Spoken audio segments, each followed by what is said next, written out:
விசுவாசிங்க கர்த்தர் பெரிய காரியத்தை செய்ய போகிறார். நல்ல காரணங்களை வைத்து ஆமென் சொல்ல முடியுமா? நானும் நிறைய அரேஞ்ச் பண்ணி ப்ரிப்பேர் பண்ணி எடுத்து வந்தேன். ஆனால் இங்கே நடந்த ஆராதனையே சூப்பராக இருந்துச்சு. நான் நம்புறேன் ஆராதனையிலே ஆண்டவர் பெரிய காரியத்தை பெரிய மலைகளை அசைத்து கொண்டிருக்கிறார். பெரிய விசுவாசிக்கிறீங்க செய்த ஆராதனை கர்த்தர் பெரிய மலைகளை விசுவாசிக்கிறவங்க மட்டும் நல்ல காரணங்களை வைத்து ஆமென் சொல்ல முடியுமா? மலைகள் அசைஞ்சுன்னா ஆமென் சொல்ல முடியுமா? நீங்க விசுவாசிக்கும் பொழுது இந்த மலைகள் அசையும் இயேசுவின் நாமத்தில். நான் நல்லா ப்ரிப்பேர் பண்ண அந்த பாச சொன்னோடனே இங்க வந்தோடனே ஆராதனையை பார்த்தோன்னே எனக்கு கண்டிப்பா ஆண்டவர் பெரிய காரியத்தை செய்ய போகிறார். பேர் விசுவாசிக்கிறேன். முதலாவது இந்த வாய்ப்பை கொடுத்த கர்த்தருக்கு நன்றி செலுத்துகிறேன். போதகருக்கு நன்றி செலுத்துகிறேன். சபையில் ஒவ்வொரு லீடர்ஸ்க்கும் நன்றி செலுத்துகிறேன். சபையில் ஒவ்வொரு சேனலுக்கும் நன்றி செலுத்துகிறேன். நான் விசுவாசிக்கிறேன் கர்த்தர் இந்த காலகட்டத்தில் சில மலைகள் நம்ம முழுவதாக நின்று கொண்டிருக்கிற ஒவ்வொரு மலைகளையும் நகற்ற முடியாத நகர முடியாத அநேக மலைகள் நம்ம வாழ்க்கையில் நின்று கொண்டு இருக்கிறது. கர்த்தர் அந்த மலைகளை கர்த்தர் செழித்துப்படுத்த போகிறார். கர்த்தர் அசைக்க போகிறார். முதலாவது ஒரு அசைவு இப்படிப்பட்ட மலைகளை வரப்போகிறது. ஆமென். அப்பொழுது ஆண்டவர்கிட்ட கேட்கும்போது பாஸ்டர் இந்த வாரம் பேசணும்னு சொன்னாரு. நான் உடனே ஆவியானவர்கிட்ட கேட்டேன், ஆவியானவர் எந்த வார்த்தையை பேசுறது, எந்த வார்த்தை ஜனங்களுக்கு கொடுக்குறது, எங்க சபைக்கு எந்த வார்த்தை கொடுக்குறது? முதலாவது எனக்கு ஒரு வார்த்தையை கொடுங்க, அதை நான் என் சபைக்கு நம்மளுடைய சபைக்கு அந்த வார்த்தையை நான் கொடுக்கறதுக்கு அனுமதி கொடுங்க. பொழுது ஆண்டவர் என் வார்த்தையை குறித்து நம்ம சபையை குறித்து ஒரு வார்த்தையை சொன்னார். சில மலைகள் நகர போகுதுன்னு ஆண்டவர் சொன்னார். The mountain is moving. என்று விசுவாசிக்கிறீங்க.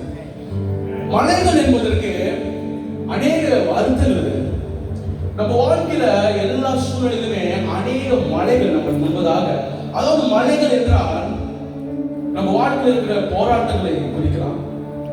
அதாவது நம்ம வாழ்க்கையில சரிப்படுத்த முடியாத சில காரியங்களை குறிக்கலாம். அதாவது சில தாமதங்களை குறிக்கலாம். அந்த மலைகள் சில மலைகள் இருந்தா நம்ம வாழ்க்கையில சில தாமதங்கள் வரும். அதாவது நம்ம வாழ்க்கையில இருக்கிற ஒவ்வொரு ஃபைனான்சியல் அப்படிப்பட்ட ஒரு மலைகள், எந்த ஒரு ஆசீர்வாதமும் பார்க்க முடியாத மலைகளை நம்ம பார்க்கலாம். சில வேளையில மலைகள் இருக்கும் பொழுது சில பிளெஸிங்ஸ் நம்ம வாழ்க்கையில நம்ம அடைய முடியாது. சில தாமதங்கள் பிளெஸிங் அடைய முடியாது. இப்படிப்பட்ட மலைகள் நம்ம வாழ்க்கையில இருக்கலாம். பிரியமான சபை, இது எல்லாம் இருந்தாலும் நம்ம மைண்டும் நம்ம ஹார்ட்டும் அநேக வேளையில இந்த மலைகளுக்கு சார்ந்ததாக அது அமையும். எத்தனை பேருக்கு அப்படிப்பட்ட வாழ்க்கை, அப்படிப்பட்ட நாட்கள் அமைந்து கொண்டிருக்கிறது?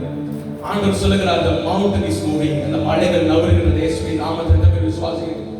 உங்களை பார்த்து அவங்க வாழ்க்கை இருக்கிற மலைகள் நவரவே வேணாம், என் வாழ்க்கையில் இப்படியே இருந்தா போதும், நான் அப்படியே கடந்து போய் அப்படியே போயிடுறேன். எத்தனை பேர் நல்லா கடந்து வந்து சொல்லுங்க, என் வாழ்க்கையில் இருந்த மலைகள் நவரப்படணும். ஆண்டவர் பார்த்துக்க, ஆண்டவர் என் வாழ்க்கையில எப்படிப்பட்ட மலைகள் இருந்தாலும் இயேசுவின் நாமத்தில் இன்றிலிருந்து நகரப்படணும், அதை அசையப்படணும். இந்த இப்படிப்பட்ட மலைகள் நம்ம வாழ்க்கையில் இருக்கும்போது அநேக தாமதங்கள் நம்ம வாழ்க்கையில் வரும். நம்ம எல்லாம் கடந்து போயிருப்போம். சில தாமதங்கள், சில வேளையில அநேக தாமதங்கள், அநேக தேவைகள் நம்ம வாழ்க்கையில, அநேக தடைகள் நம்ம வாழ்க்கையில வருது. பிரியமான சபையை உங்க எல்லாத்தையும் உற்சாகப்படுத்த விரும்புகிறேன். சில வேளையில நம்ம ட்ரை பண்ணுவோம், இப்படிப்பட்ட மலைகள், இப்படிப்பட்ட போராட்டங்களை நம்ம உடைக்கணும், நம்ம பலத்துல உடைக்கணும், நம்மளுடைய சுய சிந்தனையில உடைக்கணும். ஏதோ ஒரு காரியம் மூலியமாக எனக்கு விடுதலை கிடைக்காதா? பிரியமான சபை, ஆண்டவருடைய கரங்களை உயர்த்தும் பொழுது தான் ஒரு விடுதலை. விசுவாசிக்கிறீங்க? ஆண்டவர் அந்த சூழ்நிலைக்குள்ள வந்தா மட்டுமே ஒரு விசுவாசம், ஒரு விடுதலை இப்படிப்பட்ட மலைகள் இருக்கு. அப்ப இந்த வார்த்தையை நான் ஆண்டவர்கிட்ட கேட்கும்போது, ஆவியானவர் எப்படிப்பட்ட மலைகள் என் வாழ்க்கையில் இருக்குதுன்னு கேட்கும்போது, ஆவியானவர் சில காரியங்களை என்னோடு சொல்லிக் கொடுத்தார். என்று நீங்கள் கேட்கும் பொழுதே ஆண்டவர் இந்த மலைகளை உடைப்பதற்காக. பிரியமான சபையை, நம்ம இப்போ உள்ள காலத்துல மலைகள் இல்லை என்று யாராலுமே சொல்லப்படும். சில தடைகள் நம்ம வாழ்க்கையில் இல்லை என்று யாராலுமே சொல்ல முடியாது. அநேக தடைகள் நம்ம வாழ்க்கையில ஒவ்வொரு நாளும் ஒவ்வொரு இரவும் நம்மளை சேதப்படுத்தி கொண்டிருக்கிறது. பிரியமான சபை, எல்லாரையும் உற்சாகப்படுத்த விரும்புகிறேன். இந்த தடைகளுக்கு எல்லாமே ஒரே ஒரு விட மட்டும் இருக்குது. நம்ம எல்லாமே அதை அறிஞ்சு கொள்ள வேண்டும். இந்த தடைகளுக்கு எப்பொழுதுமே நம்ம வாழ்க்கையில இப்படிப்பட்ட மலைகள், நகர முடியாத மலைகள் நம்ம வாழ்க்கை இருக்கும் பொழுது அது ஒரே ஒரு விட மட்டும் தான் இருக்குது. அதாவது என்னவென்றால் இயேசு. எத்தனை பேர் விசுவாசிக்கிறீங்க? ஆமென் சொல்ல முடியுமா? இயேசு வந்தா மட்டுமே இந்த தடைகளுக்கு ஒரு விடுதலை. பிரியமான சபை, இப்படிப்பட்ட தடைகள் நம்ம வாழ்க்கையில் இருக்கும் பொழுது, இப்படிப்பட்ட மலைகள் நம்ம வாழ்க்கையில் இருக்கும் போது ஒவ்வொரு நாளும் நம்மளுக்கு 4 விதமான கேள்விகள் நம்ம கேட்க வேண்டும். அதாவது எப்படிப்பட்ட கேள்விகள் என்றால், எது நம்ம வாழ்க்கை முன்பதாக மழையை போல நின்று கொண்டிருக்கிறது? இரண்டாவது கேள்வி, எது நம்ம வாழ்க்கையில ஆசீர்வாதத்தை தடுக்கிற மலைகள்? நம்ம ஒவ்வொரு நாளும் இந்த கேள்வியை நம்ம யோசிக்க வேண்டும். மூன்றாவது கேள்வி, எதற்காக மலைகள் நம்ம வாழ்க்கையில நின்று கொண்டிருக்கு? நான்காவது கேள்வி, எப்பொழுது இந்த மலைகள் நம்ம வாழ்க்கையில் நின்று கொண்டிருக்கு? நான்கு காரியம், எதற்காக, எது நம்மளை தடை பண்ணுது, எப்பொழுது, எப்படி, எதற்கு? அனைவரும் நம்ம வாழ்க்கையில சில கோபத்தின் மலைகள் நம்ம வாழ்க்கையில காணப்படும். சில ஜெயலசி, முக்கியமா நம்ம வாழ்க்கையில சில மலைகள் என்ன மலைனா, சில தடைகள் நம்ம வாழ்க்கை வரும். என்ன தடைகள்னா, நம்மளை குறித்து நம்ம ரொம்ப டவுனா, நம்மளை குறித்து நம்ம ரொம்ப குறைவா நம்மளை எடுத்துக்கொள்வோம். என்னால இதை செய்ய முடியாது, என்னால இதை மேற்கொள்ள முடியாது, என்னால இந்த ஊழியத்தை செய்ய முடியாது, என்னால இந்த காரியத்தை செய்யவே முடியாது, என்னால இதை தேடி போக முடியாது, எனக்கு அந்த பலம் இல்லை. ஆனா ஆண்டவர் பலத்தினாலும் அல்ல, பராக்கிரமத்தினாலும் அல்ல, இது தேவனுடைய ஆவியானவர். எத்தனை பேர் விசுவாசிக்கிறீங்க? ஆமென் சொல்லுங்க. அனைவரும் நம்ம நினைப்போம், என்னால இந்த காரியம் முடியாது, எனக்கு அந்த தகுதி இல்லை, எனக்கு அந்த பலம் இல்லை, எனக்கு அந்த தகுதி இல்லை நம்ம நினைக்கிறோம். ஆண்டவர் தகுதிப்படுத்துகிற தேவனார். எத்தனை பேர் விசுவாசிக்கிறீங்க? கர்த்தர் தகுதி இல்லாதவர்களை கர்த்தர் தகுதிப்படுத்துகிற தேவனார். எத்தனை பேர் விசுவாசிக்கிறீங்க? பிரியமான சபையே, ஆண்டவருக்குள்ள ஒரு நல்ல குணமே என்னன்னா, கர்த்தர் தீமையை நன்மையாக மாற்றுகிற தேவன். எத்தனை பேர் விசுவாசிக்கிறீங்க? எத்தனை பேர் நீங்க சொல்ல முடியும், நம்ம என்னோட வாழ்க்கையில 40 வருஷம் 20 வருஷம் 30 வருஷம் என் வாழ்க்கையில அநேக தீமைகளை இயேசு நன்மையாக மாற்றினார்? எத்தனை பேர் சொல்ல முடியும்? என் குடும்பத்துக்கு தடையா வந்த ஒவ்வொரு, என்னுடைய உடலுக்கு, என்னுடைய ஆரோக்கியத்துக்கு தடையா வந்த ஒவ்வொரு தீமையும் இயேசு நன்மையாக மாற்றினார். எத்தனை பேர் சொல்ல முடியும்? நல்லா சிரிச்சுக்கிட்டே சொல்லுங்க. முதல் காரியமாக, அதாவது இந்த இந்த இந்த இப்படிப்பட்ட மலைகளை ஆண்டவருடைய கரங்கள் வந்தா மட்டுமே அதை சரிப்படுத்த முடியும். ஆனா இதற்காக நம்ம சில காரியங்களை நம்ம செய்ய வேண்டும். அதை குறித்து இன்னைக்கு நான் உங்களோட பேச போகிறேன். முதலாவது காரியம், நம்ம இப்படிப்பட்ட மலைகளை நம்ம இயேசுவிடத்தில் கிருபையை பெற்று இப்படிப்பட்ட மலைகளை நம்ம நவுத்த வேண்டும் என்றால், நம்ம வாழ்க்கையில விசுவாசம் என்ற ஒரு காரியம் மிக முக்கியமாக இருக்கு. அனைவரும் நம்மளோட வாழ்க்கையில விசுவாசத்துல குறைச்சல் ஒன்று உண்டாகும். அதாவது விசுவாசம் சாதாரண விசுவாசம் இல்ல, உள்ளத்துல ஆழத்துல. அதான் பிலிப்பு சொல்றாரு, அப்போஸ்தலர் 8:37, நீ முழு இருதயத்தோடு விசுவாசித்தால் அதற்கு தடை இல்லை. எல்லாரும் சொல்லுங்க, நான் முழு இருதயத்தோடு விசுவாசிக்கிறேன், இதற்கு தடை இல்லை. எல்லாரும் சொல்லுங்க, நான் முழு இருதயத்தோடு விசுவாசிக்கிறேன், இதற்கு தடை இல்லை. நான் முழு இருதயத்தோடு விசுவாசிக்கிறேன், என் குடும்பத்தில் ஆசீர்வாதம் தடை இல்லை. சொல்லும் பொழுதே ஆண்டவர் செய்வார். அதை பரலோகத்துக்கு கர்த்தர் திறந்து விடுவார். என் குடும்பத்தை நான் என் முழு இதயத்தோட விசுவாசிக்கும் பொழுது என்னோட ஆரோக்கியத்துல தடை இல்லை. சொல்லுங்க, என்னோட முழு இதயத்தோட விசுவாசிக்கும் போது என் ஊழியத்துல தடை இல்லை. என் முழு இதயத்தோட விசுவாசிக்கும் போது என்னோட பெருகுதல தடை இல்லை. அநேக பேருடைய வாழ்க்கையில இப்படிப்பட்ட அவிசுவாசத்தின் காரியங்கள் நம்ம வாழ்க்கையில இருந்திருக்கலாம். பிரியமான சபையே, பிலிப்பு சொல்றாரு, அப்போஸ்தலர் 8:37, நீ முழு இதயத்தோட விசுவாசித்தால் தடை இல்லை. அதாவது வெறும் விசுவாசம் இல்ல, உன் மனசுல, நம்ம மனசுல அனைவரும் நம்ம விசுவாசம் எப்படி நம்ம எடுக்கணும்னா, நம்ம ஏதோ ஒரு மைண்ட்ல நம்ம யோசிச்சுக்கிட்டு நான் விசுவாசிக்கிறதா போல. ஆனா பிலிப்பு சொல்றாரு, உன் முழு இதயத்தோட, முழு இதயத்தோட. எத்தனை பேர் விசுவாசிக்கிறீங்க? எத்தனை பேர் சொல்ல முடியும், இன்றையில இருந்து நான் என் முழு இதயத்தோட இத்தனை நாளா நான் செஞ்சுட்டு வந்தேன், ஆனா நான் வெறும் நான் சாதாரணமான விசுவாசமாக என் மைண்ட் அளவுக்குள்ள விசுவாசத்துல நான் கடந்து போனேன். இங்கிருந்து நம்ம முழு இதயத்தோட விசுவாசிக்கிறோம். விசுவாசம் நம்ம வாழ்க்கையில மிகவும் முக்கியமான ஒரு காரியமாக காணப்படுது. பிரியமான சபையே, பைபிள்ல நம்ம எல்லாரும் சின்ன நம்ம வாலிப கூட்டத்துல இருந்து நம்ம சண்டே ஸ்கூல்ல இருந்து நம்ம கேட்டு வந்திருக்கோம். அதாவது யோவான் 11வது அதிகாரத்துல ஒரு சம்பவம் நடக்குது. அது என்னன்னா, லாசரு மரித்து போன ஒரு சம்பவத்தை பத்தி நம்ம பார்க்கிறோம். நம்ம எல்லோருக்கும் அப்படிப்பட்ட அந்த காரியம், அந்த கதைகள் நமக்கு தெரியும், அந்த சூழ்நிலைகள் நமக்கு தெரியும். ஆனா இன்னைக்கு நம்ம அதை குறித்து பார்க்க போறோம். லாசருடைய சிஸ்டரை குறித்து பார்க்க போறோம். லாசருடைய சிஸ்டரை குறித்து நம்ம பார்க்க போறோம். பிரியமான சபையே, அவர்களுக்குள்ள ஒரு அவிசுவாசம் காணப்படுது. நம்ம எல்லோருக்கும் தெரியும். வசனம் சொல்லுகிறது, இயேசு அவரை நோக்கி, நானே உயிர்த்தெழும் ஜீவனுமாய் இருக்கிறேன், என்னை விசுவாசிக்கிறவன் மரித்தாலும் பிழைப்பான். எத்தனை பேர் விசுவாசிக்கிறாங்க? அதாவது ஆண்டவர் சொல்றாரு, நீ விசுவாசம் இல்லாம இருக்கிற. இயேசு அவரை நோக்கி சொல்றாரு, நானே உயிர்த்தெழுதலும் ஜீவனுமாய் இருக்கிறேன், என்னை விசுவாசிக்கிறவன் மரித்தாலும் பிழைப்பான். அதாவது அநேகர்கள் நம்ம யோசிச்சு கொண்டிருக்கிறோம், நம்ம விசுவாசத்தை கொண்டிருக்கிறோம் தான். ஆனா அநேக வேளையில மரித்ததை போல காணப்படலாம். நம்ம வாழ்க்கையில் இருக்கிற ஒவ்வொரு சூழ்நிலைகள் மரித்ததை போல காணப்படலாம். நம்ம வாழ்க்கையில் இருக்கிற ஒவ்வொரு ஆசீர்வாதங்கள் மரித்ததை போல காணப்படலாம். நம்ம குடும்பங்கள் அநேக வேளையில மரித்ததை போல காணப்படலாம். நம்மளுடைய ஹார்ட் மைண்ட் அநேக வேளையில மரித்ததை போல காணப்படலாம். ஆனா வசனம் சொல்லுகிறது, இயேசு சொல்றாரு, என்னை விசுவாசிக்கிறவன் மரித்தாலும் பிழைப்பான். எத்தனை பேர் சொல்ல முடியும்? ஆமென். அதாவது அநேக வேளையில நம்ம யோசிக்கலாம், முன்பு எனக்கு அந்த விசுவாசம் இருந்துச்சு, ஆனா என் வாழ்க்கையில விசுவாசமான சில தடைகளை வைத்தனால என்னால இப்ப என்ன செஞ்சாலும் என்னால அந்த காரியத்துக்குள்ள மேற்கொள்ள முடியல. நான் அநேக நாள் நான் கடந்து போக ஆசைப்படுறேன். அநேக நாளைக்கு நான் மறக்கணும்னு ஆசைப்படுறேன். அநேக நாள் இதுலேருந்து நான் விட்டு வெளியாகணும்னு ஆசைப்படுறேன். ஆனா ஒவ்வொரு நாளும் நான் தோல்வியை பெற்றுக்கொண்டே இருக்கிறேன். தோல்விக்குள்ளே பயப்பட்டிருக்கிறேன். பிரியமான சபை, உங்களை எல்லோரும் உற்சாகப்படுத்த விரும்புகிறேன். கர்த்தருடைய வார்த்தை சொல்லுகிறது, என்னை விசுவாசிக்கிறவன் மரித்தாலும் பிழைப்பான்.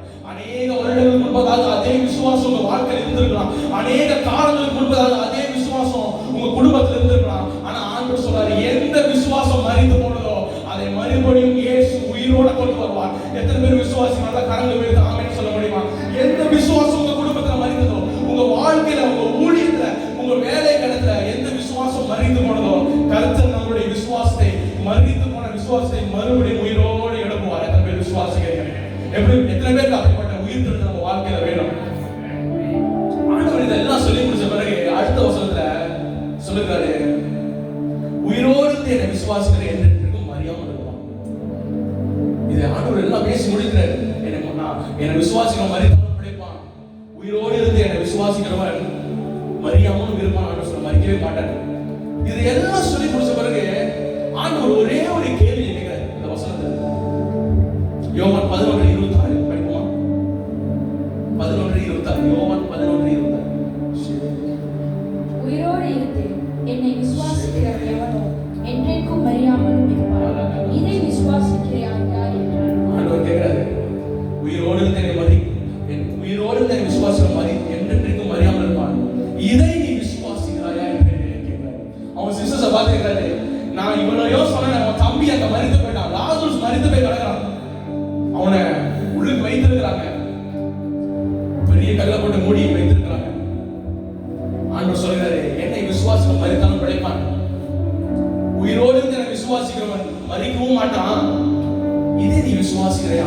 அநேக வேளையில நம்ம வாழ்க்கையில ஒவ்வொரு நாளும் நம்மள அறியாம இந்த மாதிரி ஒரு கேள்வி நமக்குள்ள ஏற்படும்.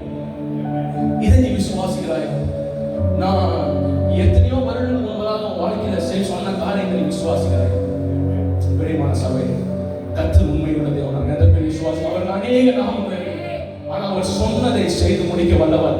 அவருக்கு ஒரு தடவை ப்ராமிஸ் பண்ண அதை செய்து முடிக்க வல்லவர். ஆண்டவர், இதை நீ விசுவாசிக்கிறாயா? அநேக வேளையில நம்ம வாழ்க்கையில் இப்படிப்பட்ட கேள்விகள் வரலாம். நான் எத்தனையோ வேளைகள் முன்பதாக சொன்னேன், நான் ஒரு ப்ராமிஸ் உன் வாழ்க்கையை குறித்து, உன் ஊழியத்தை குறித்து, உன் எதிர்காலத்தை குறித்து நான் ஒரு வார்த்தையை சொன்னேன். இதை நீ இன்னும் விசுவாசிக்கிறாயா?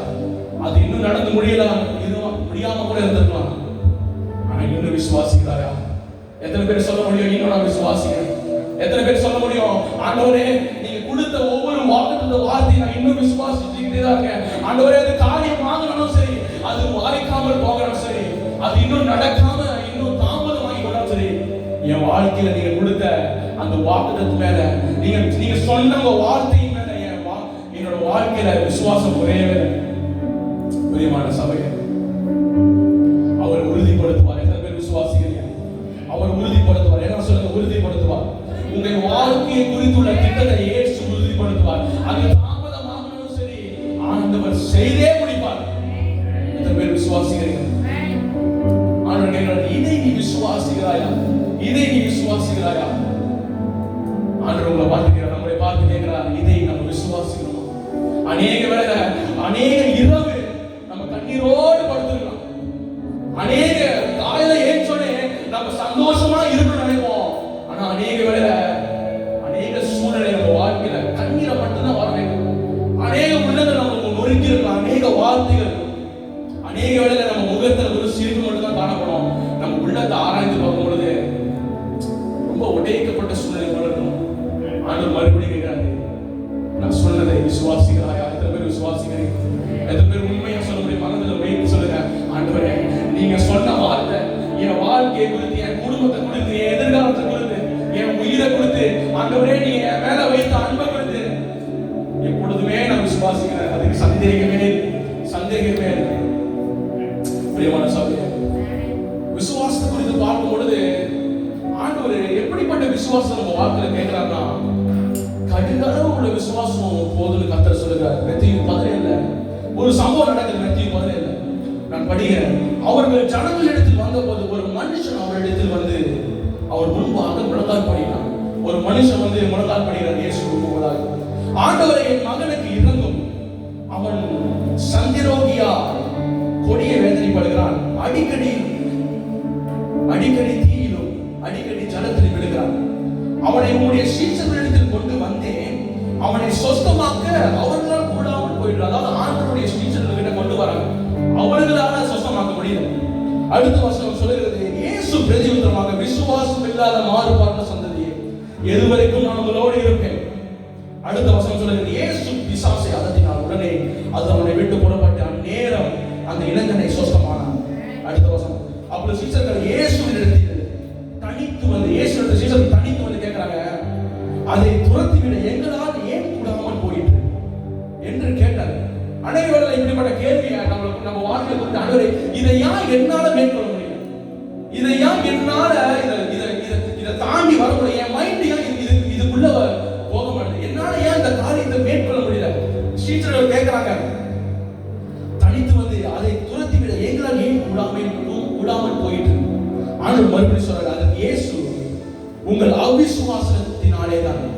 கடுகு விதை அளவு விசுவாசம் உங்களுக்கு இருந்தால் நீங்கள் எந்த மலையை பார்த்து இவ்விடம் விட்டு அப்புறம் போய் என்று சொன்னால் அது அப்புறம் போகும். எத்தனை பேர் விசுவாசிக்கிறீங்க? இன்று நீங்க சொல்லுகிற விசுவாசத்தை சொல்லுகிற வார்த்தை எவ்வளவு பெரிய மலைகளாக இருந்தாலும், எவ்வளவு பெரிய சூழ்நிலைகளாக இருந்தாலும் அது அப்புறம் போகும் என்று சொல்லும் பொழுது அப்படியே ஆகும். இயேசுவின் நாமத்தில் எத்தனை பேர் விசுவாசிக்கிறீங்க? ஆமென் சொல்லுவோம். உங்க குடும்பத்தை பார்த்து, உங்கள் பிள்ளைகளை பார்த்து, உங்கள் சூழ்நிலைகளை பார்த்து நீங்கள் சொல்லும் பொழுது மலைகளை அப்புறம் போக சொல்லும் பொழுது இயேசுவின் நாமத்தை அது அப்புறம் போகும்படியாக. அநேக வேளைகள் நம்ம வாழ்க்கையில இப்படிப்பட்ட காரியத்தை நம்ம செய்யாம நம்ம தவறிவிடும். நம்ம வாழ்க்கையில எப்பொழுதுமே விசுவாசத்தின் செய்கை, அதாவது ஆக்ட் ஆஃப் ஃபெய்த், விசுவாசத்தின் செய்கை நம்ம வாழ்க்கையில அது நடக்கணும்னா என்ன? நான் எப்பொழுதுமே எனக்கு நான் சொல்லுவேன், நான் தோத்துட்டேன்னா என்ன, நான் மறுபடியும் எழுதி ட்ரை பண்ணுவேன். இன்னைக்கு நான் தோத்துட்டேன், நான் பரவாயில்ல, நாளைக்கு டைம் இருக்கு, நான் இன்னைக்கு தோத்துட்டா பரவாயில்ல, நான் திருப்பி எழுதிருப்பேன். அனைவரும் நம்ம வாழ்க்கையில நம்ம நினைக்கிறோம், நான் இன்னைக்கு தோத்துட்டேன்னா அதோட நம்ம ட்ரை பண்றது விட்டுறோம். 2வது தடவை தோத்துமா நம்ம ட்ரை பண்றோம், 3வது தடவை தோத்துமா ட்ரை பண்றோம், 5, 6க்கு அப்புறம் நம்மளால என்னால இது முடியல. ஆண்டவரை கேட்க மாட்டோம், ஆண்டவரே என் பலத்தினால முடியல, உங்க பலத்தை தாங்க கேட்கிறோம். ஆனா முதலாவது என்னால முடியல நம்ம சொல்லிடுறோம். பிரியமான சபையை ஒவ்வொரு தடவையும் நம்ம சொல்ல வேண்டும், இன்னைக்கு தோதுல என்ன, ஆண்டவருடைய கிருபையை கற்றுக் கொடுப்பார். எத்தனை பேர் விசுவாசிக்கிறீங்க? எத்தனை பேர் விசுவாசிக்கிறீங்க? இடையில கூட நம்ம சர்ச் யூஸ் பண்ணிக்கிட்ட ஒரு மீட்டிங் வந்தபோது நான் சொல்லியிருந்தேன், ஒரே ஒரு வார்த்தை ஒவ்வொரு நாளும் நான் சொல்ல வேண்டியது, என் வாழ்க்கையை குறித்து, என் ஊழியத்தை குறித்து, என்னோட எதிர்காலத்தை குறித்து எப்பொழுதுமே நான் எப்போதுமே நான் சொல்லுறது என்னவென்றால், இன்னைக்கு இல்லைன்னா என்ன, கண்டிப்பா ஒரு நாள், ஒவ்வொரு நாளும் நான் சொல்லிடுவேன், ஆண்டவரே இன்னைக்கு இல்லைன்னா என்ன, கண்டிப்பா ஒரு நாள் நான் தூக்கிடுவேன், இன்னைக்கு இல்லைன்னா என்ன, கண்டிப்பா ஒரு நாள் நான் ஜெயிச்சிருவேன். எத்தனை பேர் சொல்ல முடியும்? தைரியமா விசுவாசம் சொல்ல முடியும், ஆண்டவரே இன்னைக்கு இல்லைன்னா என்ன, கண்டிப்பாக ஒரு நாள், கண்டிப்பாக ஒரு நாள். எத்தனை பேர் விசுவாசிக்கிறீங்க? விசுவாசம் நம்ம வாழ்க்கையில் அதான் ஆண்டு சொல்றாரு, மலையை பார்த்து அவனிடம் விட்டு போன சொல்லும் பொழுது அந்த மலைகள் செவி கொடுக்கும். பிரியமான சபையை கர்த்தர் நம்ம நாவுல ஜீவனை வைத்திருக்கிறார், நம்ம நாவுல கர்த்தர் அதிகாரத்தை வைத்திருக்கிறார். எந்த வார்த்தை நம்ம மலைகளை பார்த்து நம்முடைய தடைகளை பார்த்து நம்ம சொல்லும் பொழுது அது விட்டு போகும். எத்தனை பேர் விசுவாசிக்கிறீங்க? இயேசு சொல்லும் பொழுது அந்த பிசாசு போயிருச்சான்.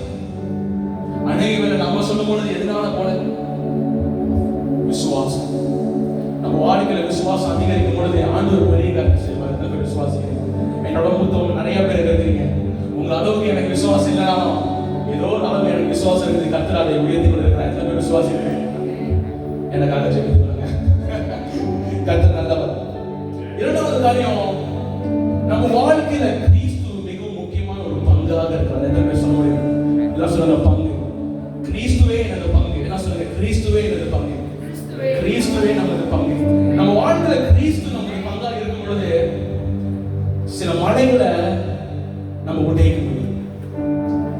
மலைகள் உடனே உடையாது, ஆனா அசைய முடியும். நம்ம நாவல கர்த்தர் அதிகாரத்தை வைக்கணும், நம்ம அசைக்க முடியும். கர்த்தர் நம் பங்காக இருக்கும் பொழுது அது அசையும், அது நகரும். பிரியமான சபை, வசனத்துல வேதத்துல ஒரு ஒரு ஒரு ஒரு சின்ன காரியம் ஒன்று இருக்குது. அது நம்மளுக்கு எல்லாம் தெரிஞ்ச காரியம் தான். அதை பற்றி உங்களோட பேச போகிறேன். அதாவது அப்போஸ்தலர் 3:1-2 படிப்போமா? அப்போஸ்தலர் 3 நம்ம எப்பொழுதும் கேட்ட ஒரு காரியம். அப்போஸ்தலர் 3:1-2 ஜெப வேளையாகிய 9ஆம் மணி நேரத்தில் பேதுருவும் யோவானும் தேவாலயத்துக்கு போனார்கள். அப்பொழுது தன் தாயின் வயிற்றிலிருந்து சப்பானியாய் பிறந்த ஒரு மனுஷனை சுமந்து கொண்டு வந்தார்கள். தேவாலயத்திலே பிரவேசிக்கிறவர்களிடத்தில் பிச்சை கேட்கும்படி நாடோறும் அவனை அலங்கார வாசல் எனப்பட்ட தேவாலய வாசல் அண்டையிலே வைப்பார்கள். தேவாலயத்திலே பிரவேசிக்க போகிற பேதுருவையும் யோவானையும் அவன் கண்டு பிச்சை கேட்டான். பேதுருவும் யோவானும் அவனை உற்று பார்த்து, எங்களை நோக்கி பார் என்றார்கள். அவன் அவர்களிடத்தில் ஏதாகிலும் கிடைக்கும் என்று எண்ணி அவர்களை நோக்கி பார்த்தான். பிரியமான சபை, இந்த காரியம் என்ன குறிக்கிறதுனா, அதாவது ஜெப வேளை 9ஆம் மணி நேரத்திலே பேதுரு யோவானும் ஆலயத்துக்கு போக தீர்மானம் பண்றாங்க. அந்த இடத்துல வசனம் சொல்றது, தன் தாயின் வயிற்றிலிருந்து சப்பானியாய் பிறந்த ஒரு மனுஷனை சுமந்து கொண்டு வந்தார்கள். அதாவது பிறக்கும் பொழுதே, வயிற்றில் இருக்கும் பொழுதே ஒரு சப்பானியா ஒரு மனுஷன் இருக்கான். அவனை சுமந்து கொண்டு வந்து ஒவ்வொரு நாளும் ஜெப ஆலயத்திற்கு முன்பதாக எதற்காக வைக்கிறாங்க என்றால், பிச்சை கேட்கும்படி அவனை வைக்கிறாங்க. முதலாவது காரியம், இந்த காரியத்தை நான் யோசிச்சேன். முதலாவது காரியம் என்னன்னா, ஒவ்வொரு நாளும், அதாவது நம்ம வீட்டிலே சரி, அநேக வேலை ஒரே வேலையை, பொம்பளை பிள்ளைங்க நிறைய பேர் கடந்து போயிருக்கு, ஒரே வேலையை ஒவ்வொரு நாளும் சொல்லிட்டே இருந்தா எப்படி இருக்கும்? நம்ம செஞ்சாதானே இல்லைங்களா? ஒரே வேலையை ஒவ்வொரு நாளும் செய்திருந்தா கடுப்பா இருக்கும். என்னது இது, வேலை கொடுத்தாலே கடுப்பா இருக்கும். ஒரே வேலையை கொடுத்துட்டு இருந்தா பாயிர மாதிரி. அப்ப இவங்க என்ன பண்றாங்கன்னா, அந்த பிச்சை கேட்கும்படி அந்த பிறவி சப்பானிய சுமந்து கொண்டு ஒவ்வொரு நாளும், அதாவது நான் இப்படி யோசிச்சேன், அவங்க ஒவ்வொரு நாளும் அதே காரியம் செய்யும் பொழுது அவங்க சுமந்து கொண்டு வந்து அவங்களுடைய மைண்ட் எப்படி இருக்கும்? ஒரு மாதிரி வெறுப்பாக இருக்கும். யாராவது இவன் ஒவ்வொரு நாளும் சுமந்து கொண்டே வரணும். அநேக வேளையில் அவனுக்கு கேட்கும்படி அவங்க பேசிருக்கலாம், ஒவ்வொரு நாளும் அவனை சுமந்து கொண்டு போகிறேன் அப்படின்னு. ஆனா தேவாலயத்தில் பிரவேசிக்கிற பேதுரு யோவானையும் அவன் கண்டு பிச்சை கேட்டான். அவனை வந்து அந்த இடத்துல போட்டான். அப்ப அந்த அந்த பிறவி அந்த சப்பானி என்ன பண்றான்? பிச்சை கேட்கும்படி பேதுரு யோவானையும் நோக்கி பிச்சை கேட்டான். பிரியமான சபை, அடுத்த வசனம் சொல்லுகிறது, பேதுரு யோவான் அவனை உற்று பார்த்து, எங்களை நோக்கி பார் என்று சொல்றான். அதுக்கப்புறம் அவர்கள் இடத்துல ஏதாவது கிடைக்கும் என்று எண்ணி அவனை நோக்கி பார். அனைவரும் நம்முடைய வாழ்க்கையில, பிரியமான சபை, ஆண்டவர் நம்முடைய பங்கா இல்லாமல் போகும் பொழுது அநேக வேளையில ஏதாகிலும் கிடைக்கும் என்று ஒவ்வொரு டைமும் நம்ம நோக்கி பார்க்கிற சூழ்நிலை.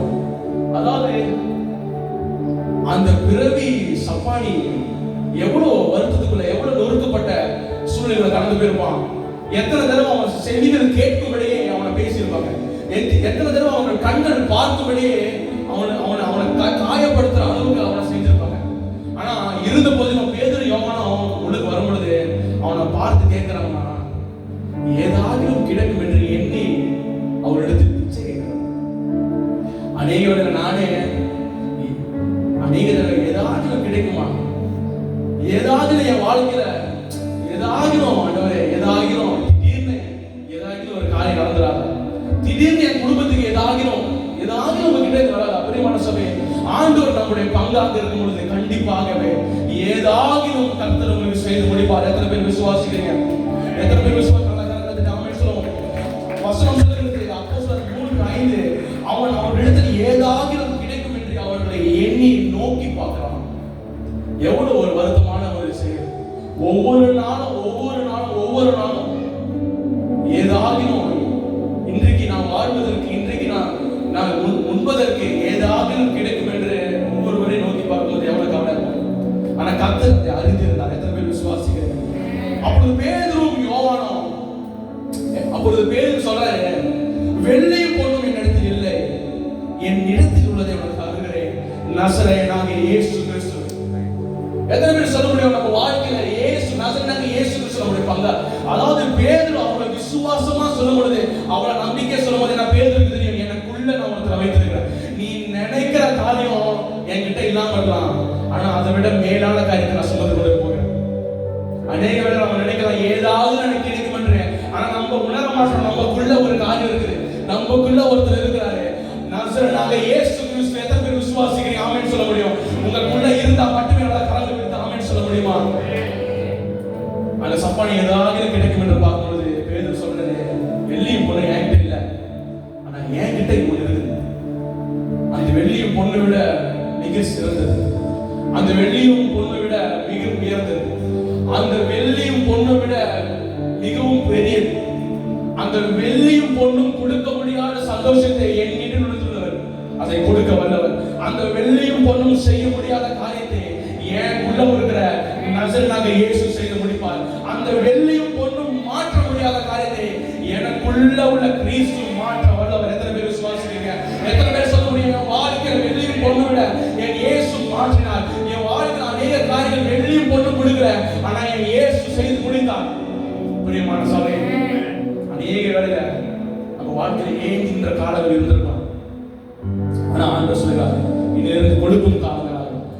அநேக வேளையில நம்ம ஏந்துகின்ற காலங்கள், அந்த பிச்சைக்காரன் அந்த சப்பானி கேட்கிறாரு ஏதாவது கிடைக்கும் என்று, ஆனா ஆண்டவர் அதையே மாத்திட்டார். ஆண்டவர் அதையே மாத்திட்டார். இன்னிலிருந்து நான் உங்களை பார்த்து தீர்க்க தரிசனமா சொல்லுகிறேன், இன்னிலிருந்து ஏந்துகின்ற காலங்கள் அல்ல, கொடுக்கின்ற காலங்களாக. எத்தனை பேர் விசுவாசிக்கிறீங்க? இனி ஏந்துகின்ற காலங்கள் இல்லவே இல்லை, இனி கொடுக்கிற காலங்களா. கர்த்தர் உங்களை இருதயத்தை குழம்பும்படியாக, இந்த சபைக்கு விதைக்கும்படியாக, இந்த சபைக்கு ஆசீர்வாதமாக இருக்கும்படியாக, அநேக குடும்பங்களுக்கு ஒரு வேளை சாப்பாடு கொடுத்தா போதும் என்று நினைந்திருக்கலாம். அநேக குடும்பத்துக்கு எத்தனையோ ஆயிரம் குடும்பங்களுக்கு கர்த்தர் ஆசீர்வதிக்க வல்லவராக. எத்தனை பேர் விசுவாசிக்கிறீங்க? அப்படி ஆசைப்படுற மாத்திரம் இயேசுவை நோக்கி கேளுங்க, இயேசுவே என்ன ஆசீர்வதிங்கன்னு சொல்லுங்க, இயேசுவே என்ன ஆசீர்வதிங்க. அநேக குடும்பங்களுக்கு இந்த சபைக்கு ஆசீர்வாதமா இருக்கணும், அதற்காக ஏன் கரங்கள் ஆசீர்வதிங்க, எல்லா கரங்களை வைத்துங்க, எல்லா கரங்களை வைத்துங்க. ஆண்டவரே என் கரங்களை ஆசீர்வதிங்க. இந்த சபைக்கு நான் விதைக்கணும், இந்த குடும்பங்களுக்கு எங்க சபைக்கு நான் விதைக்கணும், எங்க ஊழியத்துக்கு நாங்கள் விதைக்கணும். எங்க கரங்களை ஆசீர்வதிக்க வல்லவர் நீங்க மட்டுமே. ஆண்டவர் நோக்கி கேட்கும் பொழுது கர்த்தர் பரலோகத்திலிருந்து ஆசீர்வாதத்தை கொடுப்பார். ஆண்டவர் பரலோகத்திலிருந்து ஆசீர்வாதத்தை கொடுப்பார். இயேசுவின் நாமத்தில் கர்த்தர் செய்ய வல்லவர். ஏதாவது கிடைக்கும் என்ற இந்த கரங்களை கர்த்தர் ஆசீர்வதித்து வருகிறார். பிரியமான சபை, அதாவது அந்த சப்பானியா இருந்தவன் ஆண்டவர் ஏன் தனிப்பட்ட பேசுறேன். நேற்று தினத்துல ஜெபித்து கொண்டிருக்கும் ஆண்டவர் இந்த வார்த்தையோட பேசுறாங்க. அதாவது அந்த சப்பானியா இருந்தவன் அவன் வாழ்க்கை முழுசும் அவன் நடப்பான் என்ற எந்த ஒரு நம்பிக்கையோ உத்தரவும் இருந்திருக்க. அவன் நடப்பாரு என்ற எந்த ஒரு மைண்ட்ல ஒரு தடவை வந்திருக்க. நான் நடப்பேன், என்னால் நடக்க முடியும், நான் கண்டிப்பா ஒரு நாள் நடப்பேன்னு எந்த ஒரு உத்தரவும் இல்லை, எந்த ஒரு ப்ராமிஸும் இல்லை, எந்த அப்படிப்பட்ட காரியம் அவன் மைண்ட்ல வந்திருக்கு. ஏன்னா பிறக்கும் பொழுதே சப்பானியே பிறகு. ஆனா அந்த மனுஷனுக்குள்ள ஒரே ஒரு காரியம் இருந்திருக்கிறோம். ஒவ்வொரு நாளும் அவன் மற்றவங்க நடக்கிறத பார்க்கும் பொழுது அவன் கண்டிப்பா ஒரு ஆசையை மனசுல வைப்பான். இந்த மாதிரி நானும் நடந்தா எவ்வளவு சந்தோஷமா இருக்கும், இந்த மாதிரி நானும் நடக்கணும்னு எத்தனை நாட்கள் ஆசைப்பட்டிருக்கோம். அநேகரை நம்ம நினைப்போம் இந்த காரியம் மாறாது என்று உறுதியாக நமக்கு தெரியும். இப்படிப்பட்ட ஆசீர்வாதம் நம்ம வாழ்க்கையில கிடைக்காது. நம்ம தான் இதை செய்ய வல்லவன், நம்ம தான் இதை செய்ய முடியுமா நம்ம யோசிச்சிருக்கலாம். ஆனா அது குறித்து நம்ம அநேகரை ஆசைப்பட்டிருக்கோம். ஆனா ஆண்டவர் இன்னைக்கு உங்களை பார்த்து சொல்றாரு, அவர் உங்களுடைய தேவைகளை மட்டுமல்ல உங்களுடைய ஆசைகளை நிறைவேற்ற வல்லவர். எத்தனை பேர் விசுவாசிகள்? அதாவது இந்த சப்பானுடைய வாழ்க்கையில அவன் தேவைகள் அந்த வெள்ளி பொண்ணு மட்டும் இல்ல, அவன் நடக்கும் என்று அவனுக்கே தெரியும். என்னால் நடக்க முடியாது அவனுக்கே தெரியும். ஆனா ஒவ்வொரு நாள் ஆசைப்பட்ட காரியத்தை இயேசு செய்ய வல்லவராக. அந்த நசரேயனாகிய இயேசு கிறிஸ்து அதை செய்ய வல்லவராக. எத்தனை பேர் விசுவாசிக்கிறீங்க? என் வாழ்க்கையில நான் ஆசைப்பட்ட ஒவ்வொரு காரியத்தையும் இயேசு செய்ய வல்லவர். என்னால அதுக்கு முடிவில் எனக்கு நல்லாவே தெரியும். என் மைண்ட் அதுக்கு எட்டவே எட்டாது. எனக்கு அதுக்கு வாய்ப்பே இல்லைன்னு தெரியும். ஆனா நான் ஆசைப்படுறேன். ஆண்டவரை பார்த்து நீங்க கேட்க பொழுது ஆண்டவர் செய்து முடிக்க வல்லவராக. உங்க அனைவருடைய உள்ளத்துல ஒவ்வொரு ஆசையும் இயேசு ஆராய்ந்து பார்க்கிறார்.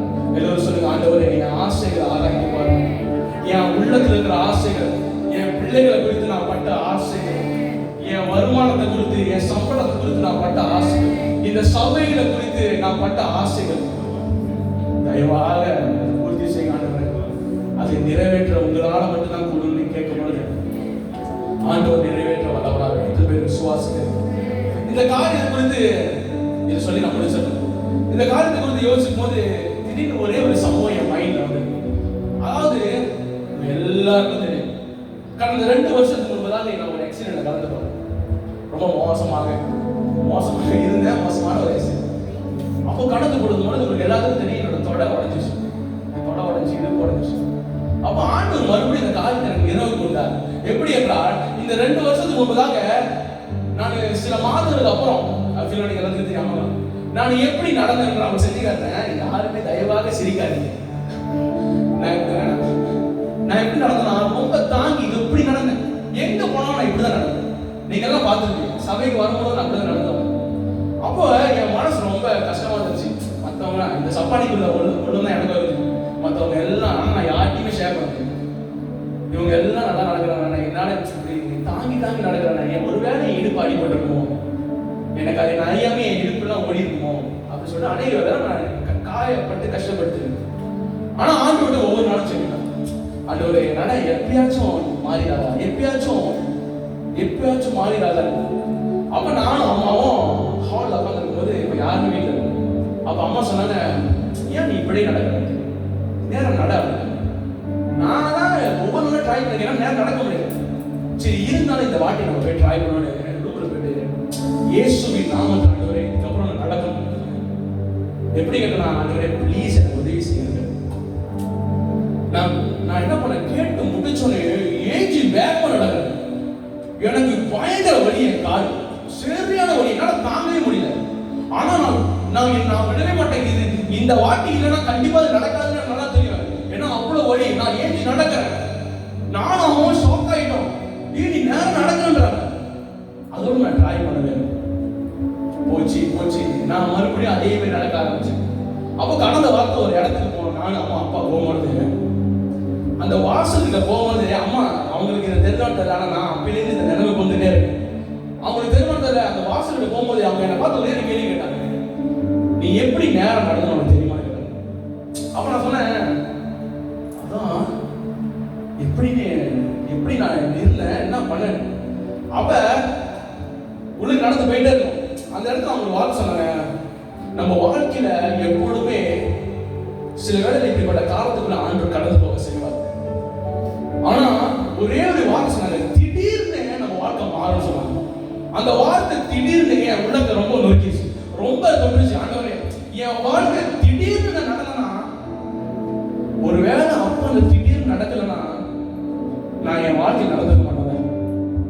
என் வாழ்க்கையில திடீர் சம்பவம் நடக்கலனா, பிரியமான சபைகள் எல்லாத்தையும் உற்சாகப்படுத்த விரும்புகிறேன்.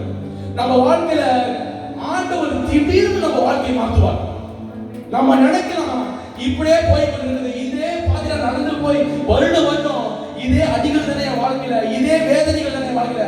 ஆண்டவர் சொல்கிறார், திடீர்னு ஒரு நாள். எத்தனை பேர் விசுவாசிக்கிறீங்க? அந்த திடீர் ஒரு நாள் நம்ம வாழ்க்கையை மாற்ற வல்லவரான இயேசு. அவங்க சொல்லும் பொழுது எனக்கு யோசனை வருது, ஐயோ அந்த திடீர், அவங்க சொன்னாங்க திடீர்னு ஒரு நாள் மாறும். பிரியமான சபையை பார்த்து சொல்லுகிறேன், திடீர்னு ஒரு நாள் மாற்ற வல்லவர் இயேசு. எத்தனை பேர் விசுவாசிக்கிறீங்க? திடீர்னு நம்ம சபையை மாற்ற வல்லவர் நம்ம இயேசு. திடீர்னு நம்ம குடும்பத்தை மாற்ற வல்லவர் நம்ம இயேசு. நம்ம குடும்பத்தை அநேக ரட்சிக்கப்படலாம். ஆனா அந்த திடீர் ஒரு சம்பவம் என் இயேசு எல்லாவற்றையும் மாற்ற வல்லவர். நல்ல கரங்களை அவரை மகிமைப்படுத்துவார். அவர் ராஜாவின் ராஜா, அருள்பாவும் அமேகவர், நீதியுள்ளவர். அதாவது ஆண்டவருடைய இன்னொரு ஸ்பெஷலான ஒரே ஒரு காரியம் என்னன்னா, அவர் பாவிகளை நீதிமான்களாக்குறார். பிசாசு எப்போது என்ன பண்ணுவான்? பாவிகளை பாவத்தில் இருக்கிறவங்கள பாவிகளாவே வச்சிருப்பான். ஆனா ஆண்டவர் எப்பொழுதுமே பாவிகளை நீதிமான்களாக்குவாரா? தேவை உள்ளவர்ல கர்த்தர் சாதாரணமாக மாட்டாரு, ஐஸ்வர்யமான்களாக்குவார். பிரியமான சபையே, தேவையுள்ளவரை கர்த்தர் ஐஸ்வர்யமாக்குவார், பாவிகளை கர்த்தர் நீதிமான். அது நம்ம வேலையே கிடையாது. அநேக வேளை நம்ம அதை போட்டு அநேக நாள் யோசிச்சுட்டு இருப்போம். நம்ம அது வேலையே கிடையாது. அது ஆண்டவருடைய வேலை. அந்த யெகோவா ஷம்மா, யெகோவா ரூவா இந்த வேலையில உங்களோட குடும்பத்துக்குள்ள கர்த்தர் வர எத்தனை பேர் விசுவாசிக்கிறீங்க? அவர் வந்தா மட்டுமே போதும். அது தானாகவே மாறும். அவர் வந்தா மட்டுமே போதும். எல்லா வியாதியும் பறந்துடும். அவர் வந்தா மட்டுமே போதும். நீங்க ஜெபிக்க வேண்டியது, கேட்க வேண்டியது ஒன்னே ஒன்று, ஆண்டவரே என் குடும்பத்துக்குள்ள வாங்க, என் இதயத்துக்குள்ள வாங்க. பிரியமான சபையே, இந்த வேலையில நம்மளோட கொடுத்த வார்த்தை, கர்த்தர் கொடுத்த வார்த்தை, சில மனைகள் நம்ம வாழ்க்கையில் நின்று கொடுத்த சில மனைகள் அது நகர போகுது. கூடிய சீக்கிரம் விசுவாசிக்கிறவங்க அதை பெற்றுக்கொள்ளுங்க. நீங்க பெற்றுக்கொள்ளும் போதே கர்த்தர் அதை செய்து முடிப்பார். எப்படி நான் விசுவாசத்தின் மூலியமாகவும் இயேசுவை நம் பங்காக வைத்திருக்கிற மூலியமாகவும் மட்டுமே கர்த்தர் சில மலைகள் வராதுன்னு இல்லை, மலைகளே இருக்காதுன்னு இல்லை. பிரியமான சபையை, மலைகளை கொண்டுதான் கர்த்தர் நம்மளை உயர்த்துவார். எதற்கு விசுவாசிக்கிறீங்க? மலைகள் இருந்தா மட்டும்தான். நான் எப்போ சொல்ல மலைகள் இருந்தால் ஏன் இயேசு எவ்வளவு பிரச்சனை எனக்கு தெரியும். நம்ம ஒவ்வொரு நாளும் நினைச்சுக்கணும், மலைகள் ஏன் என் வாழ்க்கையில வச்சிருக்கீங்க, இந்த கஷ்டத்தை ஏன் வச்சிருக்கீங்க. ஆண்டவர் சொல்லுகிறாரு, என் வேகம் தெரியணும்னா அந்த மலைகள் நம்ம வாழ்க்கையில் இருந்தா அப்படி எத்தனை பேர் விசுவாசிக்கிறீங்க? என்னோட பலன் தெரியணும்னா நான் எவ்வளவு பெருசுன்னு, அதாவது பிசாசனவனுக்கு நான் எவ்வளவு பெருசுன்னு காட்டணும்னா அந்த மலைகளை வச்சு நான் காட்டுறேன். பிரியமான சபையே, அப்படியே விசுவாசிக்கிறத கண்களை மூடி அப்படியே எழுந்திருப்போமா? ஷரரபவ ஷேரரபவ ஷேரரபவ. ஓ ஜீசஸ், அப்படியே கரங்களை வைத்து, ஆண்டவரே என் வாழ்க்கையில நீங்க மலைகள் இருக்கு, தயவாக எடுத்து கொடுங்க சொல்லுமா? நீங்க சொல்லும் பொழுதுதான், அதுவே செய்யும் பொழுதுதான் ஆண்டவர் பேதுரு சொல்றாரு, நாங்க இயேசுவின் நாமத்துல எழுந்து நட சொன்னாலதான் அந்த சப்பானி எழுதான். மனசுல நினைச்சிருந்தா வாயை திறந்து சொல்லும் பொழுது இயேசு அதை செய்ய மாட்டார். நல்ல கண்களை மூடி கரங்களை உயர்த்தி ஷரரபவ ஷேரரபவ ஷேரரபவ அப்படி ஜெபத்துல, ஓ உங்க பிரசன்னமே, thank you Lord Jesus, ஷரரபவ ஷேரரபவ. அப்படியே ஆண்டவரை நோக்கி கேட்போம்.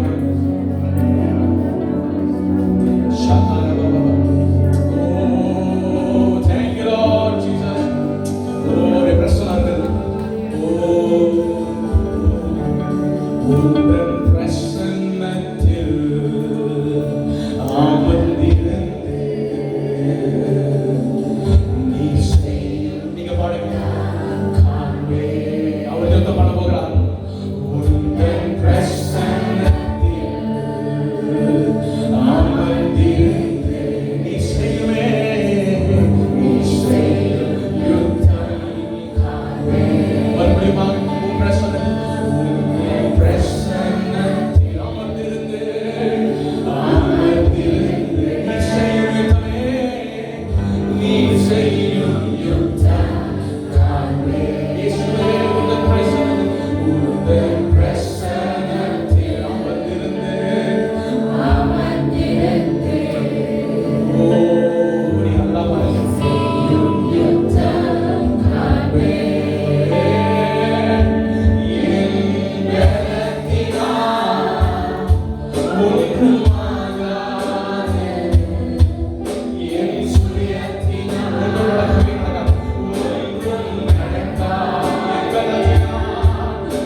ஆனா இன்னும் ஏன் அசைக்கப்படுறான்? உனக்கு முன்பதாக நான் நிக்கல, உன் முன்பதாக நான் வரக்கூடாது, உன் சூழ்நிலைக்கு முன்பதாக நான் வந்து நிற்கப்படுது. நீ ஒரு பொழுதும் அசைக்கப்படுவது எத்தனை பேர் விசுவாசிக்கிறீங்க? ஆண்டவர் நோக்கி சொல்லுங்க, ஆண்டவரே இந்த நாளிலிருந்து இந்த வேலையிலிருந்து என்ன உமக்கு முன்பதாக வைத்திருக்கிறேன், நான் அசைக்கப்படுவதில்லை. நல்ல காரணம் சொல்ல முடியுமா? ஆண்டவரே நான் அசைக்கப்படுவதில்லை. தரப்பட்ட சொல்லுகிறேன், ஆண்டவரே இந்த பிள்ளைகள் அசையாதபடி, ஆண்டவரே சபை ஜனங்கள் அசையாதபடி இயேசு உங்களுடைய கிருபையை தரும்படியாக சொல்லுங்கள், உங்களுடைய தயவை தரும்படியாக சொல்லுங்கள். ஆண்டவரே கரங்களை உயர்த்தி கேட்கும் பொழுது, ஆண்டவரே let the heaven open